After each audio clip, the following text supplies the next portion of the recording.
નમસ્કાર, જોહાર. વાત કરીશું આપણે વાંસદા તાલુકાના કપડવંજ ગામની. કપડવંજ ગામ જંગલ વિસ્તારની આજુબાજુમાં છે, એટલે વન્યજીવ હંમેશા ખોરાકની શોધમાં ગામમાં આવી ચડતા હોય છે. ગઈકાલની વાત કરીએ તો ગઈકાલે બપોરનો સમય હતો.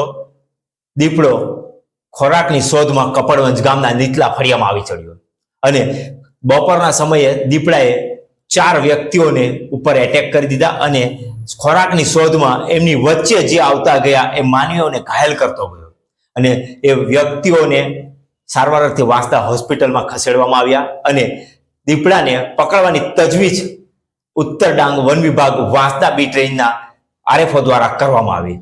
જેડી રાઠોડ આરએફઓ છે અને આરએફઓએ પોતાની તજવીજ અને બુદ્ધિથી દીપડાને રેસ્ક્યુ કરવા માટેની પહેલ શરૂ કરી. લોકેશ ભારદ્વાજ નાયબ વન સંરક્ષક શ્રી વલસાડના આગેવાની હેઠળ વાંસદાના જેડી રાઠોડ આરએફઓએ ટ્રિન્ક્યુલાઇઝર ગનનો ઉપયોગ કરી દીપડાને ઘરમાં જે હતો એ દીપડાને ટ્રિન્ક્યુલાઇઝ કરી અને દીપડાને બેહોશ કરી અને બહાર કાઢવામાં આવી અને પાંજરે પૂરવામાં આવ્યું.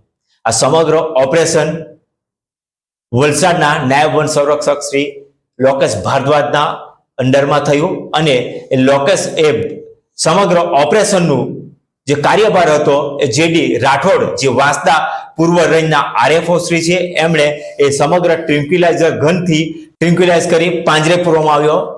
આ સમગ્ર ઘટનામાં વન વિભાગના દરેક કર્મચારીઓએ ખૂબ અને ભારે જહેમત ઉઠાવી હતી, પણ 2 થી 4 કલાકની મહેનત બાદ દીપડાને સહી સલામત પાંજરે પૂરવામાં આવ્યો, જેથી ત્યાંના વન વિભાગ અને ત્યાંના ગામજનોએ હાશકારો લીધો હતો. કારણ કે આદિવાસી વિસ્તાર છે, જંગલ વિસ્તાર છે અને દીપડા જેવા વન્ય પ્રાણી ખોરાકની શોધમાં વારે ઘડીએ ગામના વિસ્તારોમાં આવતા હોય છે, કારણ કે જંગલમાં ખોરાક બચ્યો નથી અને ખોરાકની શોધમાં દીપડો હંમેશા વાંસદા અને તેના વિસ્તારની આજુબાજુ આવી ચર્ચાઓ ન્યૂઝપેપરમાં અને મીડિયામાં તમે જોતા જ હશો. કારણ કે થોડા દિવસ અગાઉ પણ વાંસદાના જ આ જ રેન્જની બીટમાં ઉપસર જેવા વિસ્તારમાં પણ, વારાણસી જેવા વિસ્તારમાં પણ લેપડ દ્વારા હુમલા કરવામાં આવ્યા હતા અને દીપડાને પણ વન વિભાગના આરએફઓ દ્વારા સહી સલામત પકડી રેસ્ક્યુ કરી અને છોડવામાં આવ્યા હતા.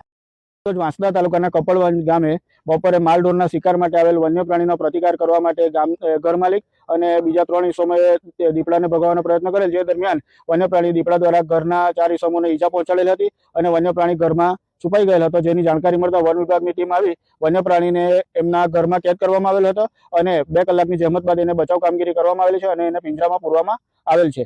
જે લોકોને ઈજા પહોંચાડવામાં આવેલ છે તેઓને વાંસદા કોટેજ હોસ્પિટલ ખાતે પ્રાથમિક સારવાર આપવામાં આવી રહેલ છે અને જેઓની હાલની તંદુરસ્ત ખૂબ સારી છે, એમને કોઈ ભય જેવો જણાયેલ નથી. વન્ય પ્રાણીની ઉંમર અંદાજે 5 થી 7 વર્ષની છે અને જે માલઢોરના શિકાર માટે આવેલ હોય અને તેના પ્રતિકાર રૂપે એમણે માણસોને ઈજા પહોંચાડેલી છે.